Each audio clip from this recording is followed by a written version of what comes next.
राधे राधे भक्तों, आप सभी को प्रिय श्रोताओं भक्तों, इस बार कार्तिक महीने के कृष्ण पक्ष का प्रदोष व्रत 18 अक्टूबर दिन शनिवार को रखा जा रहा है और इस दिन भगवान शिव की पूजा प्रदोष काल में की जाती है। और प्रदोष काल का समय शाम 5:09 से 6:39 तक रहेगा। आइए हम सभी सुनते हैं शनि प्रदोष व्रत की कथा। कथा से पहले हम सभी मिलकर भगवान गणेश का ध्यान करें कि हे विघ्नहर्ता, हे श्री गजानंदनम, हे महादेव के पुत्र, हे गौरी पुत्र गणेश, शुभता, मंगल और अधिपति हैं। प्रत्येक शुभ कार्य की शुरुआत आपके स्मरण और आवाहन के बिना अधूरी होती है।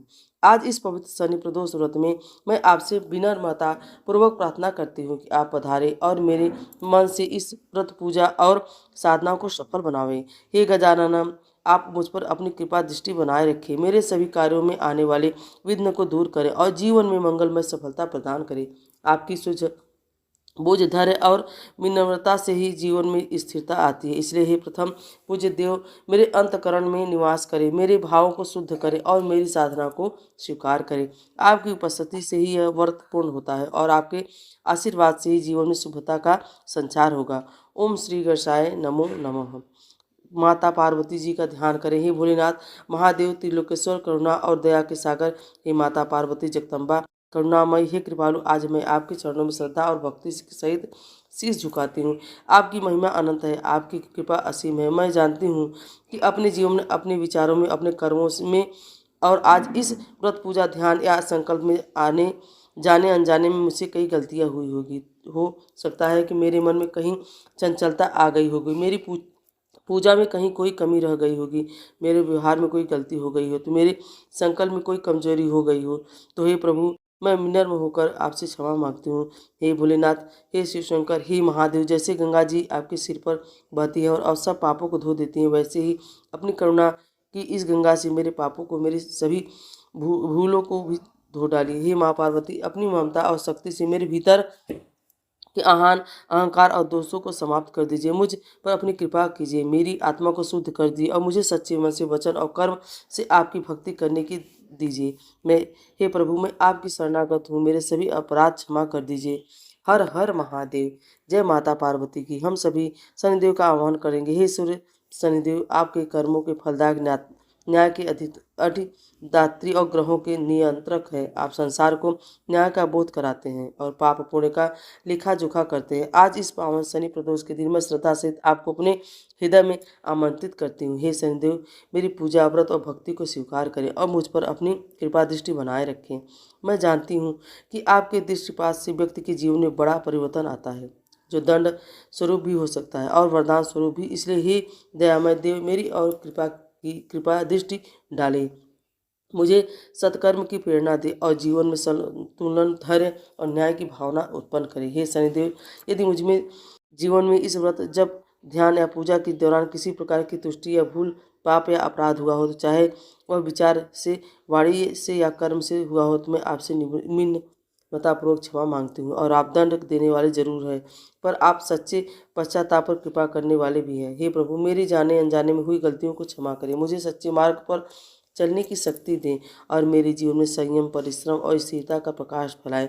मैं शरणागत हूँ, आपके चरणों में पूर्ण समर्पण के साथ हूँ। हे शनिदेव, कृपा करके रक्षा करें और अपनी कृपा दृष्टि से जीवन और शांतिपूर्ण समृद्धि बनाए रखें। ओम शनि देवाय नमः। ओम शनि देवाय नमः। ओम शनिचराय नमो नमः। ओम शनिचराय नमो नमः। इस पौराणिक कथा के अनुसार एक बार की बात है कि एक नगर में एक सेठ जी रहते थे। सेठ जी के घर में हर प्रकार की सुख सुविधाएं थी, उनके पास हर प्रकार से धन संपत्ति थी, लेकिन उन्हें एक ही दुख था कि उनकी कोई संतान नहीं थी। इसी कारण सेठ और सेठानी दुखी रहते थे। उन्होंने संतान प्राप्ति के लिए कई उपाय किए, व्रत उपवास रखे, लेकिन सफलता न मिली। तब दुखी होकर कुछ समय बीतने पर सेठ जी ने अपना काम नौकरों को सौंप दिया और खुद सेठानी के साथ तीर्थ यात्रा के लिए चल पड़े। और अपने नगर से बाहर निकलने पर उन्हें एक साधु महाराज मिले, जो कि ध्यान मग्न बैठे हुए थे। सेठ और सेठानी साधु के पास गए और हाथ जोड़कर उनके ध्यान से उठने का इंतजार करने लगे। काफी देर के बाद जब साधु महाराज ने आंखें खोली, तब उन्हें पता चला कि उनके सामने कोई बहुत देर से आशीर्वाद लेने की प्रतीक्षा में बैठा हुआ है। साधु ने सेठ और सेठानी से कहा कि मैं तुम्हारा दुख समझता हूँ, तुम दुख तुम इस दुख से मुक्ति पाने के लिए शनि प्रदोष व्रत करो, इससे तुम्हें संतान सुख अवश्य प्राप्त होगा। फिर साधु ने सेठ सेठानी को प्रदोष व्रत की विधि बताने के साथ भगवान शिव की वंदना करने के लिए कहा। भगवान शिव की वंदना इस प्रकार की जाती है। हे रुद्रदेव शिव, आपको नमस्कार है। हे शिव शंकर जगत गुरु, आपको नमस्कार है। नीलकंठ सुर, आपको नमस्कार है। शशि मौली चंद्र सुख, आपको नमस्कार है। उमाकांत सुधी, आपको नमस्कार है। उग्र देव रूप मन, आपको नमस्कार है। ईशान ईश्वर प्रभु, नमस्कार है। विदेश्वर प्रभु शिव, आपको नमस्कार है। साधु इस प्रकार वंदना करने का विधान जानकर सेठ और सेठानी ने साधु महाराज को धन्यवाद किया और उनसे आशीर्वाद लेकर तीर्थ यात्रा के लिए चल पड़े। तीर्थ यात्रा से लौटने के बाद दोनों ने मिलकर शनिदेव प्रदोष व्रत किया, जिसके प्रभाव से जल्दी ही उनके घर में एक सुंदर पुत्र का जन्म हुआ। इस प्रकार शनि प्रदोष करने से जेठ जेठानी के घर में खुशियों भर गए। और शनि प्रदोष व्रत के दिन जो भी व्यक्ति भक्त जिस भी कामना को लेकर प्रदोष व्रत रखता है, उसकी वह कामना भगवान शिव और शनिदेव की कृपा से अवश्य पूरी होती है। अब सुनिए शनिदेव की कृपा। एक बार की बात है कि सभी नवग्रहों में जितने सूर्य चंद्र मंगल बुध बृहस्पति शुक्र शनि राहु और केतु में विवाद हो छिड़ गया। इस दिन सबने बड़ा कौन है सभी आपस में विवाद करने लगे, लेकिन कोई भी निर्णय न मिलने पर देवराज इंद्र के पास भी निर्णय कराने पहुंचे। सभी ग्रहों को अपने सामने उपस्थित देखकर इंद्रदेव घबरा गए। उन्होंने निर्णय करने में अपनी असमर्थता जताई, परंतु उन्होंने यह भी कहा, इस समय पृथ्वी पर राजा विक्रमादित्य का राजा है, जो कि अति न्यायप्रिय है, वे ही इसका निर्णय कर सकते हैं। तब सभी ग्रह एक साथ राजा विक्रमादित्य के पास पहुंचे और अपना विवाद बताया, साथ ही निर्णय करने के लिए भी कहा। राजा विक्रमादित्य इस समय से चिंतित थे, क्योंकि वे जानते थे कि जिस समय किसी को भी छोटा बताया तो क्रोधित हो उठेगा। तब राजा को एक उपाय सूझा। उन्होंने स्वर्ण रजत कांस्य पीतल सीसा रांगा जस्ता अभ्रक और लोहे से 9 सिंहासन बनवाया और उन्हें इसी क्रम में रख दिया। फिर उन सबसे निवेदन किया कि आप सभी अपने अपने सिंहासन पर स्थान ग्रहण करें। जो भी अंतिम सिंहासन पर बैठेगा वही सबसे छोटा होगा। इसके अनुसार लौ सिंहासन सबसे बाद में होने के कारण शनिदेव सबसे बाद में बैठे, तो वही सबसे छोटे कहलाए। अब शनिदेव को लगा कि राजा ने ऐसा जानबूझकर किया है, तो वहीं क्रोध में आकर राजा विक्रमादित्य से बोले, राजा तू मुझे नहीं जानता। सूर्य एक राशि में 1 महीना, चंद्रमा 2.25 दिन, मंगल 1.5 महीना, बृहस्पति 13 महीने, गुरु और शुक्र 1-1 महीने विचरण करते हैं, लेकिन मैं 2.5 से 7 साल तक रहता हूँ। बड़ों को मैंने विनाश किया। श्री राम की 7.5 आई, उन्हें तो वनवास हो गया। रावण की आई तो उन्हें लंका को वानरों की सेना से हारना पड़ा। अब तुम सावधान होकर रहना। ऐसा कहकर कुपित हुए शनिदेव जी वहां से चले गए और तब अन्य ग्रह भी खुशी खुशी चले गए। कुछ समय बाद राजा की 7.5 आई। तब शनिदेव घोड़ों को सौदागर बनकर वहां आए और उनके पास कई सारे बढ़िया घोड़े थे। राजा ने यह समाचार सुनकर अपने अश्वपाल को अच्छे घोड़े खरीदने की आज्ञा दी।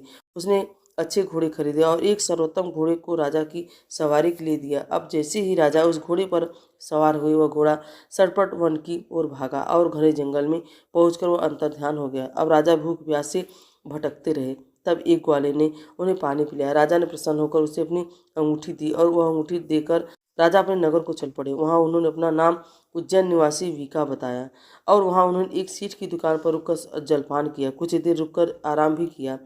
भाग्यवश उस सेठ की उस दिन खूब बिक्री हुई। अब सेठ रूप बदले हुए राजा विक्रमादित्य को अपने साथ अपने घर ले गया। वहां राजा ने खूंटी पर देखा कि एक हार टंगा हुआ है, जिससे खूंटी निकल रही है।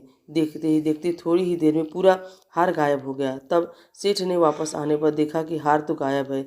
सेठ ने समझा कि बीका ने उसे चुराया है। फिर तो सेठ ने कोतवाल के पास उन्हें पकड़वा दिया। अब उस नगर के राजा ने भी राजा विक्रमादित्य को चोर समझकर उनके हाथ पैर कटवा दिए और नगर के बाहर फेंकवा दिया।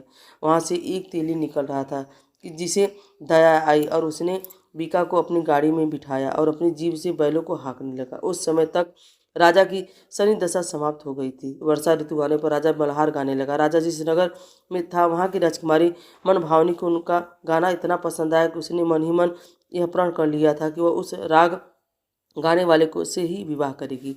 राजकुमारी ने दासी को राग गाने वाले को ढूंढने भेजा। तब दासी ने बताया कि वह तो एक चौरंगी अर्थात अपाहिज है, परंतु राजकुमारी नहीं मानी। अगले ही दिन वह भूख प्यास त्याग कर अनशन पर बैठ गई। विवाह करेंगे तो उसी से करेंगे। बहुत समझाने पर भी जब राजकुमारी नहीं मानी तो राजा ने उस तेली को बुलाकर भेजा। विवाह की तैयारी करने लगा और कहा कि फिर तो उसका विवाह राजकुमारी से हो गया। तब एक दिन सोते हुए स्वप्न में शनिदेव ने राजा को दर्शन देकर कहा कि राजन, देखा तुमने मुझे छोटा बताकर कितना दुख झेला है। तब राजा ने उनसे क्षमा मांगी और प्रार्थना करते हुए कहा कि हे शनिदेव, जैसा दुख मुझे दिया है किसी और को मत दीजिएगा। तब शनिदेव मान गए और कहा कि जो मेरी कथा व्रत को करेगा उसे मेरी दशा में कभी कोई दुख नहीं होगा। जो व्यक्ति हर रोज मेरा ध्यान करेगा और चींटियों को आटा डालेगा, उसको भी सभी मनोकामनाएं पूर्ण होगी। और ऐसा कहकर शनिदेव ने राजा को हाथ पैर वापस कर दिए। और इधर प्रातःकाल आँख खुलने पर राजकुमारी ने देखा तो वह बड़ी आश्चर्यचकित हुई। तब बीका अर्थात राजा विक्रमादित्य ने राजकुमारी को बताया कि वह उज्जैन के राजा विक्रमादित्य के जानकर सभी अत्यंत प्रसन्न हुए। सेठ ने जब सुना तो वह राजा के पैरों पर गिरकर क्षमा मांगने लगा। राजा ने कहा कि यह तो शनिदेव का क्रोध था, इससे में किसी का कोई दोष नहीं है। सेठ ने फिर से निवेदन किया कि राजन, मुझे शांति तभी मिलेगी जब आप मेरे घर चलकर भोजन करेंगे। तब सेठ ने अपने घर तरह तरह के व्यंजनों से राजा का सत्कार किया। सभी ने देखा कि जो खूंटी हार निगल गई थी वही अब उसे उगल रही थी। सेठ ने अनेक मोहरे देकर राजा का धन्यवाद किया। इसके बाद राजा रानी को लेकर अपने राज्य वापस लौट आए, जहाँ पर उनका खूब धूमधाम से स्वागत किया गया। राजा विक्रमादित्य ने कहा कि उन्होंने शनिदेव को छोटा बताया था, लेकिन ये तो सर्वश्रेष्ठ है। तब से राजा विक्रमादित्य ने राजा शनिदेव की पूजा और कथा रोज होने लगी। अब प्रेम से बोलिए शनिदेव महाराज की जय। दशरथ कृत शनि स्तोत्र, हिंदी में जिसके शनि का वर्ण कृत नील तथा भगवान शंकर के समान है, उन शनिदेव को नमस्कार है। जो जगत के लिए कालाग्नि और कृतार्थ रूप है, उन शनेश्वर को बार बार नमस्कार है। जिनका शरीर कंकाल जैसा मांसहीन तथा जिनकी दाढ़ी मूछ और जटा बड़ी हुई है, उन शनिदेव को नमस्कार है। जिनकी बड़ी बड़ी नेत्र, पीठ पर जटा हुआ पेट और भयानक आकार, उन शनिदेव को देव को नमस्कार है। जिनके शरीर का ढांचा फैला हुआ है, जिनके रोए बहुत मोटे हैं, जो लंबे चौड़े मुख सूखे शरीर वाले हैं, उन जिनकी दाढ़ी काल रूप है, उन शनिदेव को बार बार नमस्कार है। हे शनि, आपके नेत्र कोटर के समान गहरे, आपकी ओर देखना कठिन है। आप घोर रौद्र भीषण और विकराल में, आपको नमस्कार है। किली मुख, आप सब कुछ भक्षण करने वाले, आपको नमस्कार है। पूर्ण सूर्य चंद्र भास्कर नंदन भास्कर पुत्र, अभय देने वाले देवता, आपको प्रणाम है। नीचे की ओर दृष्टि रखने वाले शनिदेव, आपको नमस्कार है। सर्वतक आपको प्रणाम है। मंद गति से चलने वाले शनेश्वर, आपको प्रतीक तलवार के समान है, आपको पुनः पुनः प्रणाम है। आपने तपस्या से अपनी देह को दंग कर दिया है। अब आप सदा योगाभ्यास में तत्पर, भूख की आतुर और अपृत रहते हैं। आपको सदा सर्वदा नमस्कार है। ज्ञान नेत्र, आपको प्रणाम है। काश्यप नंदन सूर्य पुत्र शनिदेव, आपको नमस्कार है। आप संतुष्ट होने पर राज्य दे देते हैं और रुष्ट होने पर उसे तत्काल हर लेते हैं। देवता, असुर, मनुष्य, सिद्ध, विद्याधर और नाग, यह सब आपकी दृष्टि पड़ने पर समूल नष्ट हो जाते हैं। हे देव, मुझ पर प्रसन्न होइए। मैं वर मांगने के योग्य नहीं हूँ, आपकी शरण में आई हूँ। जब जय शनिदेव। अब सुनिए, अब चलिए सुनते हैं आरती।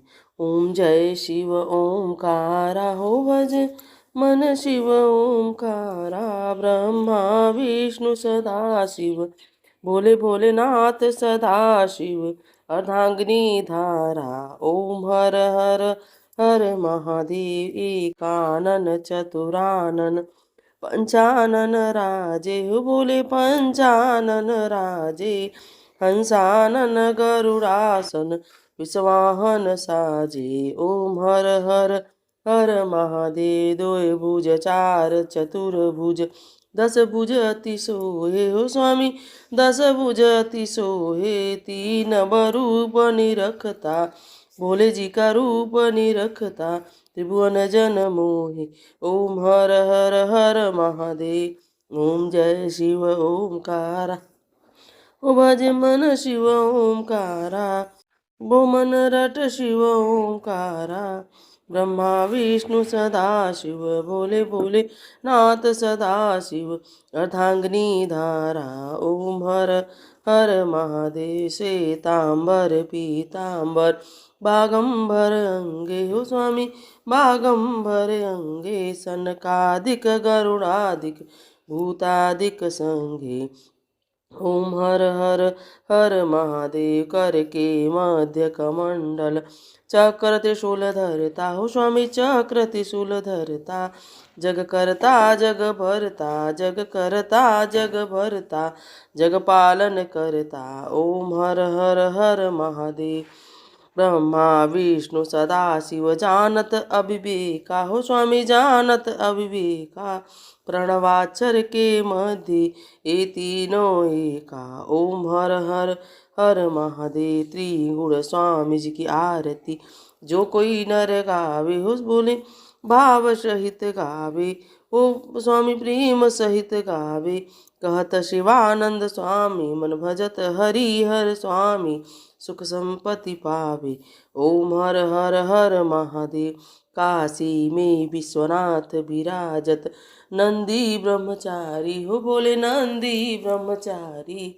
नित उठ भोग लगावत नित उठ दर्शन पावत महिमा अति भारी। ओम हर हर महादेव।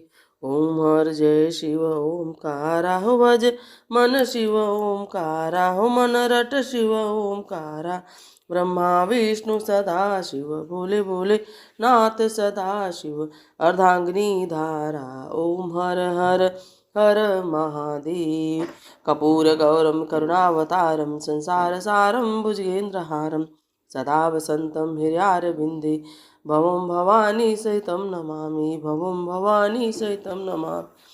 त्वमेव माता च पिता त्वमेव बन्धुः च सखा त्वमेव विद्या द्रविणं त्वमेव सर्वं मम देव देव। त्वमेव सर्वं मम देव देव। पूजा सेवा बंदगी सभी आपके हाथ। मैं तो कछु जानू नहीं आप जाने हे नाथ। सिंह चढ़े दुर्गा मिली गरुड़ चढ़े भगवान। बैल चढ़े बाबा मिले करते जग कल्याण। हर हर महादेव। राधे राधे।